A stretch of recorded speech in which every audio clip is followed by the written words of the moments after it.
Okay, good afternoon, everybody. Want to just thank you all for attending this live webinar on deploying, consolidating, and sustaining a lean transformation. I am your host for this afternoon, and I am Clint Burtonshaw, Senior Education Training Professional Development at apicsAU. Okay, let's just go for a bit of an introduction as to apicsAU, and we are the premier professional supply chain community offering 3 areas of value to our members. They are education and training, professional development, leadership, and innovation. As part of our professional development offering, we have designed a series of complimentary live webinars, just like the one you're participating in this afternoon, to help our community develop the knowledge they need to bridge the skills gaps in the industry. We've partnered with CISPRO, one of our corporate partners, because we believe that technology will play a crucial role in the future of supply chain industry.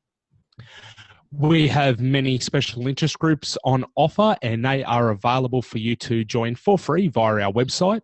And a special welcome today to our newest members from the Lean Network, who officially joined our community under our Continuous Improvement Special Interest Group earlier this year.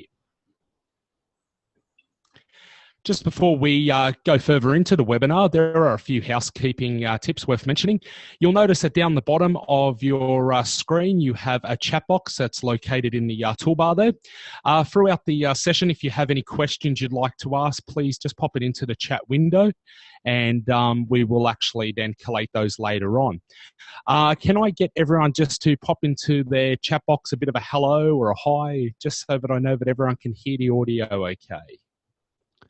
Lovely. It's nice to see a few familiar names coming up. Excellent. Okay, guys, well, that looks to be all welcome, so thank you very much. And also towards the end of the webinar, we'll have a poll question come up. So when that does appear, please pop in your answer there, and we'll be able to collate those answers as well. All questions asked throughout the webinar will be posted to our website under the Continuous Improvement Special Interest Group. So that is apicsau.org.au. For those of you who are not familiar with the site, I hope everyone is.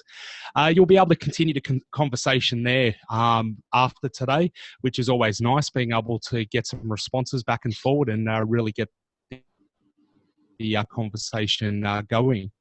If you haven't already joined our forum on our website, please type in join in the chat box now, and we will add you to this forum for free.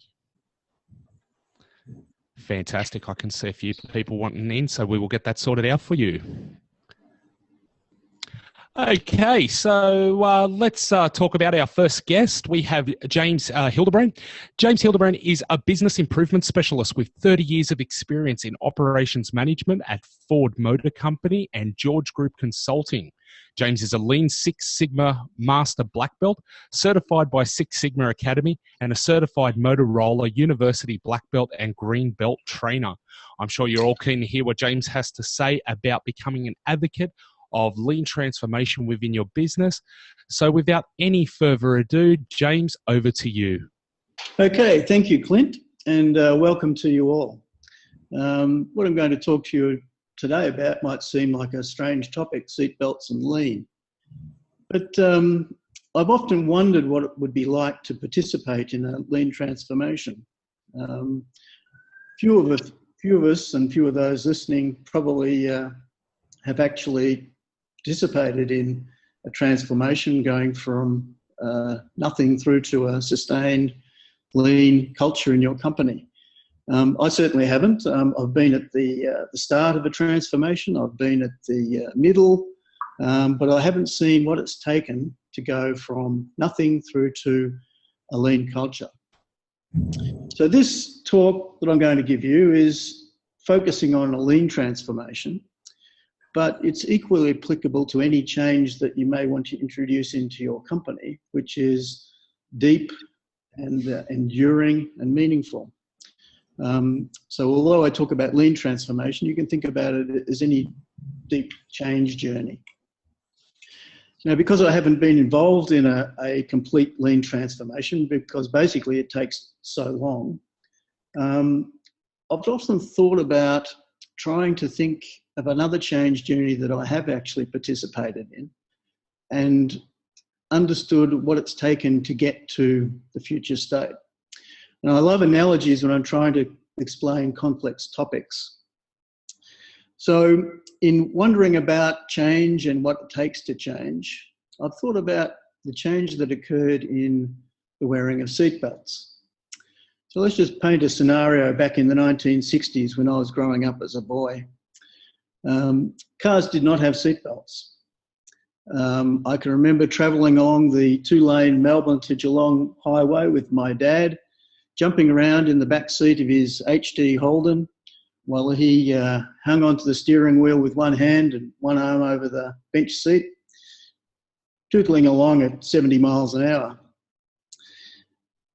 And that was quite a dangerous thing to do. We were placing ourselves in a lot of danger, but we were blissfully ignorant to that danger of what might happen. In 1969, the road toll in Victoria was 1,034 people. 1,034 people lost their lives in 1969. And some of you who are around then may remember the slogan, "Declare war on 1034." Because the community and the government, the police force particularly, started to find that the number of fatalities was unacceptable. So 1970, the road toll hit a record. This is just Victoria, of 1,061. So something had to be done. There was a way of preventing a lot of those fatalities, and that was seatbelts. But they didn't exist in motor cars around that time. And if they did, people would reluctantly wear them. No, they're too uncomfortable. I don't need them. I'm a good driver. If I have an accident, I'll just hang onto the steering wheel a bit tighter. They're expensive. People won't want to put them into cars. If they are in cars, people won't want to use them. So there was a resistance to people wanting to use seatbelts. So contrast that to today. Everybody, nearly everybody, will wear a seatbelt when they get into a car. They are in every car, they're mandated to be there, and it's mandated that you wear them. And there's huge demonstrated benefit in wearing seatbelts. Along with many other things that have occurred in 40 years, the road toll in Victoria is now around 300 per year. It's gone from that, so 1,061 down to 300 over a period of 40 years. So how has the community and the government changed so that it now becomes natural that we put our seatbelts on? So let's just go through what I have reflected on with the changes that occurred over that period of time. So commitment and leadership. At the time, in the early 1970s, the community, government, vehicle manufacturers recognised that the road toll was unsustainable. Something had to be done. And they had a deep and enduring commitment to stopping unnecessary and preventable injuries and deaths resulting from accidents. It was deep, it was enduring, and it survived over the commitment survived over a long period of time, irrespective of what government was in power. There was a compelling case for change.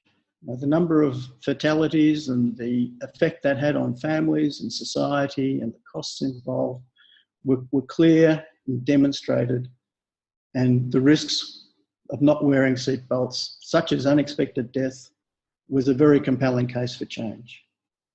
There was ongoing, continuous communication and advertising about the risks that people were facing by not wearing seatbelts, and also the benefits that were being achieved as people started to wear seatbelts. There was constant messaging, advertising of the message, the slogans, posters, billboards, current affairs stories, documentaries, testimonials, which didn't occur once or twice at the beginning of a campaign. It was enduring. It went for a long period of time. And it still exists today. We still see roadside signs, advertising the benefits of wearing seatbelts. Seatbelts save lives. It's been going on for a long period of time. We still have an interest in the number of fatalities that are occurring on the roads. It's reported in the media very frequently. So communication occurred consistently and continuously over the period of time. There was an application of discipline around wearing seatbelts. It became the law that you had to wear the seatbelt. And if you didn't wear it and you were caught, then there were penalties associated with that. It was not optional that you wear a seatbelt, you had to wear it. There's no exceptions and zero tolerance for somebody who refused to wear it. There was training. As a learner driver, you were taught how to put the seatbelt on, why it was important that you wear the seatbelt, the rules that you must obey regarding seatbelt wearing. From the very first time you sat in the driver's seat, that was the case. It just became a part of your license to drive. Wearing a seatbelt was something that you just had to do. And you practiced. Every time you got in the car, you put your seatbelt on. A short journey or a long journey, if there are others in the car, you'd encourage them to put the seatbelt on as well. You make it a habit. So the first thing you do when you sit in the car, you reach down, you reach up for your seatbelt. You don't even think about it these days. It's a natural thing to do. Seatbelts were built into cars. They were mandated to be built into cars. Every car had to have a seatbelt. And the design and build of seatbelts has progressively become better and better over the years. But the basic principle is exactly the same as it was 40 years ago. Lap sash belts, they're a bit more easy to use these days, but the technology hasn't really changed. And people were reminded to use seatbelts. If you don't put your seatbelt on, there's an audible alarm or a visual alarm to say you haven't used your seatbelt, please put it on. But ultimately, the driver and the passengers have to decide to do it themselves. They don't automatically put the seatbelt on. It has to be done. It has to be done by them. So it's built into the fabric of the vehicle. There's governance around seatbelts, making sure that they're working satisfactorily. If they're not working, then you repair or replace them. There are groups who are monitoring the effectiveness of seatbelts by studying road accidents. There's a community of people who are monitoring that the seatbelt wearing is still successful. And over time, additional tools have been added. There's now, most cars these days also have airbags as supplementary restraints, seatbelt pretensioners. So over time, other things have occurred which have made vehicles more safe. But still the technology of seatbelts is much the same as it was 40 years ago. And I think looking back in 1970, people recognised that it was going to be a long journey. This is not something that's going to change overnight. People's driving habits need to change. And that's a long, slow, progressive journey. And it's going to require ongoing encouragement and discipline until it becomes a habit. And I think most of us these days would say, yes, it is a habit, and you would naturally automatically do it. So where does that leave us with our lean analogy? Well, I liken the lean analogy to something that lean might be something that people don't want to do. And you might hear lots of reasons why people don't want to apply lean. You might hear the comments of, well, lean's expensive to implement. We know how to run a business. We've been successful in the past. We don't really think we need to do lean. My employees won't like it. My employees like to be told what to do. If we just give them the ability to decide for themselves, then they won't like that. By deploying lean takes too long. No, I want some results straight away. I don't want to be waiting 5 or 10 years to see the change occur. And lean's just a fad, something that Toyota decided to do and was successful at, but doesn't really apply to my business. So you can see that the similarities between that and people not wanting to wear seatbelts. So I then reflected back on what happened with wearing seatbelts and thought, well, if I was going to deploy lean, what can I learn from that? Because the seatbelt transformation, change in wearing seatbelt, making it a habit, has been successful. So what is it that we would do to apply lean when we have the similar forms of resistance? So looking at each of the items that I recognised were successful for the seatbelt transformation, I then reflected on what that would be for a lean transformation. So in a lean transformation, you need to have committed leaders who acknowledge that the current state is not acceptable. They need to set a vision and to be seen at every opportunity to explain and support the lean transformation. And they must retain this resolution over the long term, and it must be resilient to leadership change. It's not something that one leader comes in and tries to do, then the next leader decides is not the best thing to do. It's got to be resilient to those sorts of changes, just as seatbelt wearing was resistant to governmental change. The compelling case for change needs to be explained. So you concisely, systematically and routinely explain the benefits of adopting lean thinking. That's for all employees, not just for a few, it's for everybody. It needs to be compelling. There needs to be a really good reason why you want to implement lean. It should be ongoing and it must be relentlessly executed. It's not something you do at a launch and then forget about. It's got to be continuously reminded to people. And you need to continuously communicate with them. Again, it's not just something you launch at the beginning with a few posters and a couple of town hall meetings. The communication needs to be continuous. And you also need to be communicating the benefits that are being achieved as you go. There needs to be some form of discipline around use of lean. I think this is often a missing ingredient in a lean transformation.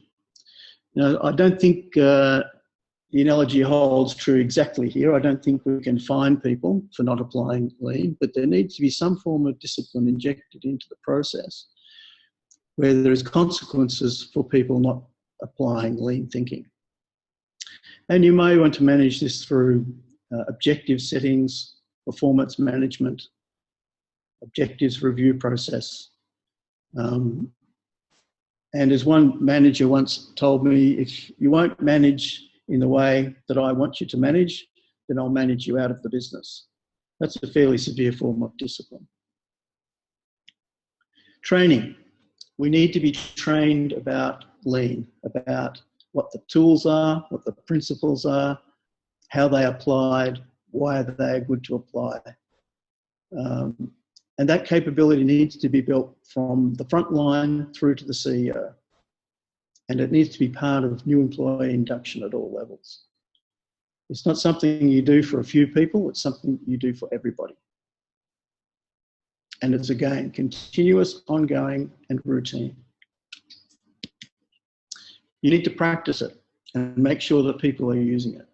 So constantly using lean thinking till you become very comfortable with using it, and encourage everybody to do the same thing. Again, it needs to be routine, systematic, and you need to look for opportunities all the time. Lean needs to be built into the fabric of the business. It needs to be part of the company's vision, mission, guiding principles, annual objectives, policy, procedures, executive development programs, standards, meeting routines and agendas, training plans, hiring practices, compensation, promotion strategy. It needs to be built into how the business runs. There needs to be a governance around application of lean. A core group of people who are watching and looking at the lean transformation, using PDCA to plan how to do it, implement the plan, routinely check that the transformation is progressing, and adjust the plan where necessary. looking at statistics around performance, around results, around application, and then adjusting the plan as they go. And over time, you may want to introduce additional tools which have more specialised use in improving your business. Things like Six Sigma for problem solving, or Hoshin Cannery for strategic planning, or project management for change introduction. Lean is not the only answer to solving all business problems. Just as seatbelts were not the only answer to stopping people being killed on the road through accidents. There are many other things that you need to do to make sure that a business is successful in the long term, not just lean. And you need to have patience. Now, lean transformation is going to be a long change journey. It will require ongoing resourcing. It's not something that you put some resource in at the beginning and then let it go. It needs to be there all the time. So you need to encourage people to do it. And there also needs to be some discipline around its application. And that discipline will be whatever's applicable within your own company's culture. So in reflecting back again, wearing a seatbelt has been successful. The things that community, the government, the police force have done over the years has made a result, has made a difference. So when you're faced with the challenge of deploying, consolidating, sustaining lean thinking, even though you may know nothing about what lean is, you can reflect on your experience when you sit in your car, put your seatbelt on, just ask yourself why you do that. Why do I put my seatbelt on when I get into a car? And what's forcing me or what's encouraging me to do that? So with that, I'll hand back over to Clint. Thank you, James. Okay, that was really informative as far as it really just highlights the fact that you really got to have a good understanding of lean to really get that implemented in your business there. One of the things we do at apicsAU is we offer the Principles of Operations Management series, and in particular, we have the Principles of Inventory Management.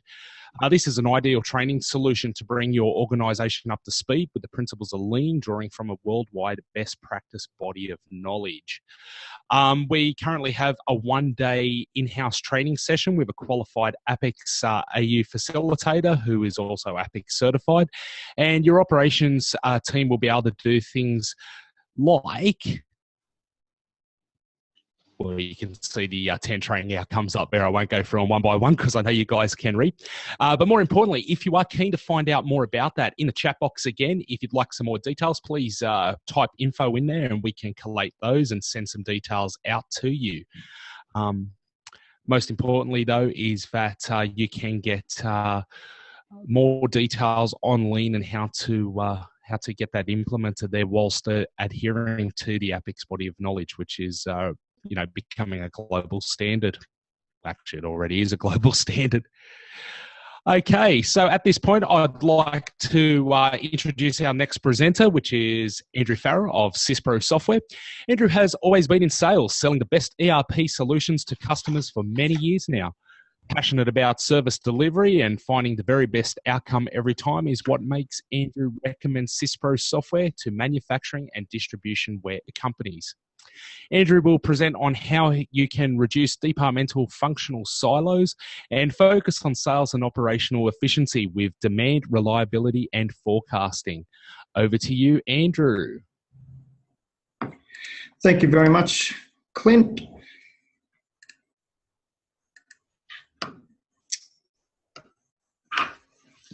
So thank you, Clint, and thank you, James, for that very informative talk.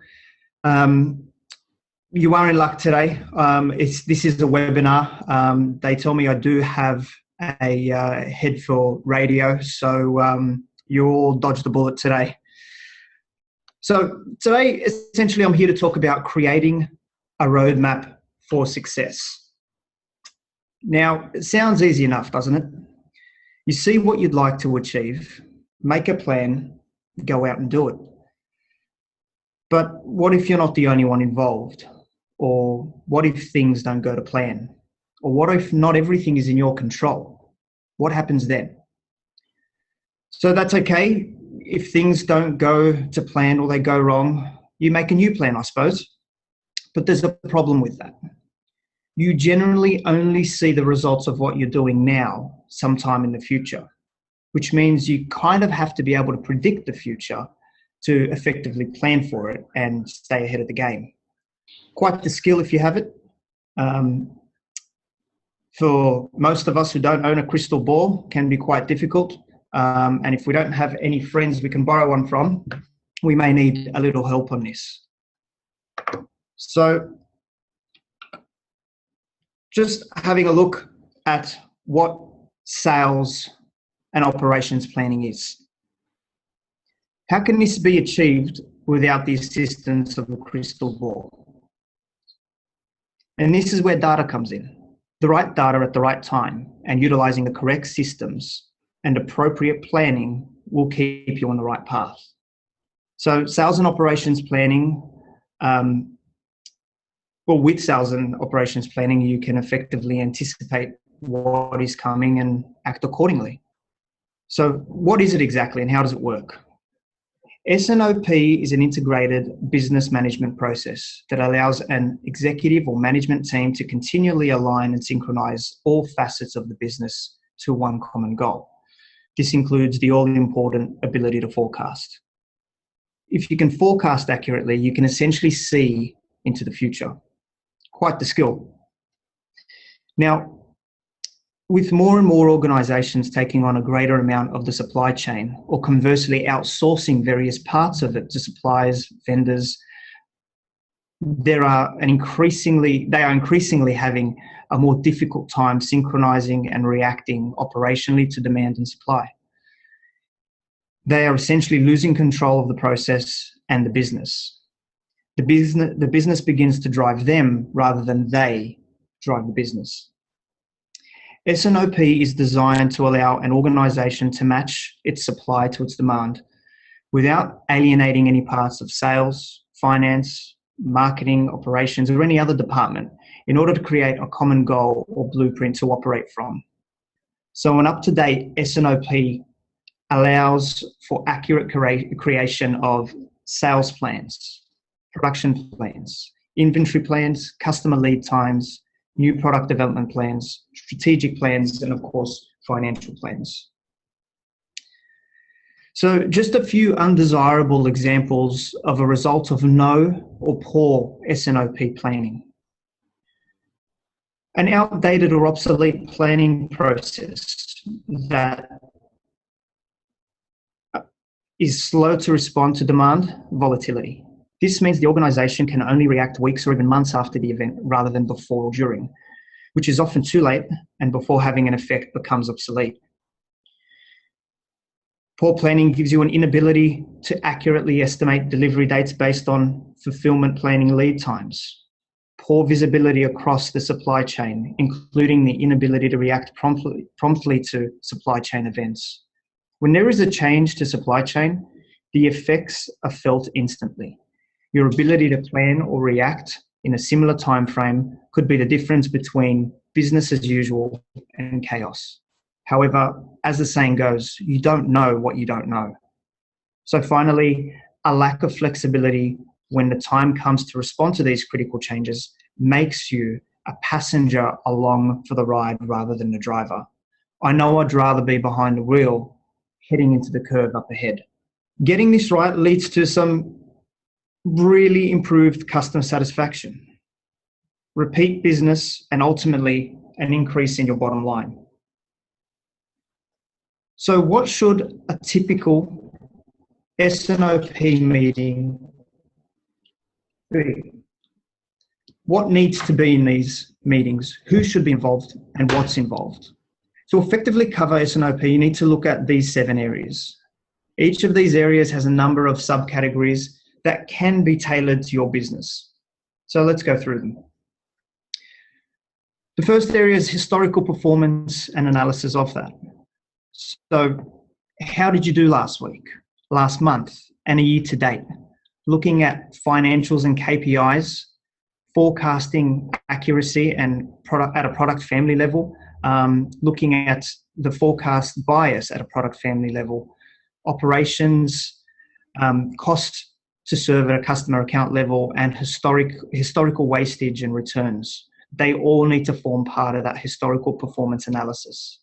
The second part of that is the review planning criteria, and this is to be used where needed. So a review on warehousing and manufacturing capacity, changes to prices, product range changes, diversification or mergers of business areas, any planned system functionality changes, key manpower and resourcing issues, as well as any hierarchical changes to product or process. The third part of this is to review your demand plan. This should be typically somewhere between 6 and a 52-week outlook. So aggregate demand plans, forecasted demand, sales and financial targets, gap analysis, major events or promotional forecasts, as well as planned new product launches. Any market share reviews or major competition activity should be also noted here. The fourth area is review supply of production plans. So expected production, again, 6 to 52-week outlook.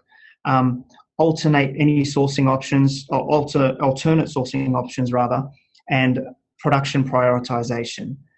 Special pack requirements and review manufacturing capacity utilization is also very critical in this area.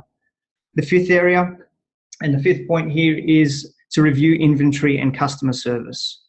So projected cash stuck in inventory, projected annual inventory, looking at items such as safety stocks for major events or liquidations, key account orders and national campaigns should be also noted here. The sixth point, continuous improvement plans and initiatives. So ensure that lean projects are updated, ensure that cost reduction programs are updated and being utilized well, updates on inventory reduction programs, as well as any other key new resources. Finally, the S+Op actions and the next steps are what put this into action and hold it together. So you need to ensure that you have a summarized, detailed action plan and who owns these things at the end of the day. So any escalations and next steps, S+Op communication and ownership, and agree to the agenda and make sure everybody's involved. Now, all of these things are from time to time changeable in any business, and that's understandable. Some things may completely drop off, while some things may enter that S+Op agenda. If you don't have the numbers to support it, don't get it on the table. S+Op is a very important thing, and having discussions around opinions or having it opinion-driven rather than numbers-driven can be quite dangerous. So what does an S+Op primary objective look like? What are the objectives? What's important here? First thing is to balance supply and demand. Having too little or too much on your plate is never a good thing. It causes a drop in efficiency as well as leading into further unpredictability within the business. Being able to foresee changes and challenges coming soon, limiting the number of external influences. This is a very important point because typically the events that will have the most profound effect on the business, whether being sales, operations, planning, are those outside of your control. For the most part, these are due to the decisions and actions of your customers, partners, and competitors, which have a direct impact on your revenue and your competitor strategy. Another thing is a single source of truth. A key to successful S+Op is clean, current, and accurate data, which means a single source of truth. Plans are often slowed down by the effort of gathering data that has minimal or no importance to the overall project. It is important to ensure that you know exactly what business problem you are trying to resolve and understand the critical data necessary for this project. You also need to provide framework for a united leadership. Because S+Op crosses organisational boundaries, it is paramount that all management members are on board and united in the approach and execution. Without this execution of any plans become stagnant and will inevitably fail. Managing training here is crucial. S+Op is about enabling people, the management, to do their job. It'll improve decision making by allowing the use of live dashboards leveraging the entire supply network. As an example, by running promotion X, how will this affect margins or stock levels as well as the production capabilities leading into a busier period? Does this mean a delayed launch date? Answering these questions is how powerful these dashboards can be. By including your key trading partners. So it's a customer or supplier having end-to-end visibility on demands or deliverables highlights the change required. By using critical analytics in real time from across the business to allow better, more accurate understanding, decision-making, and ultimately the answers to why things such as out of stocks are occurring and their true impact on the organisation can be seen and measured. I've left this one from the last slide because without it, S+Op won't work. Integration into all areas of the business is critical. Having departmental silos will only result in missed data opportunities. Just like if you put something together from an IKEA purchase, for example, if there are a bunch of bits left over, you're probably not doing it right. And in my case, it will ultimately fall apart. But none of these things will be possible without a first-class sales and operations plan. Thank you for your time today. I'll hand it over back to Clint. Great, thank you, Andrew. Okay, we're now going to open a poll. So if you'd like to join the apicsAU user forum where questions from today's presentations will be posted, please respond to this poll. I know some of you may have already done so via the chat windows, but this will just help consolidate it a little bit easier and to make sure that no one gets missed. Okay, and we'll close that poll off.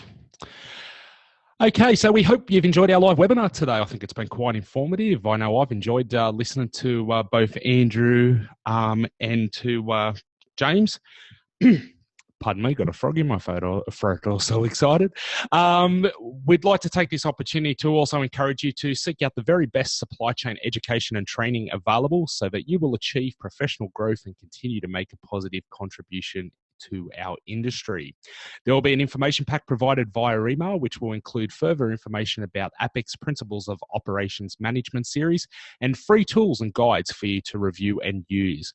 We hope that you've enjoyed this webinar and will join us for future complimentary live webinars in 2016. Thank you very much for your time. And as always, if you need anything at all, please just drop us a line. Thank you.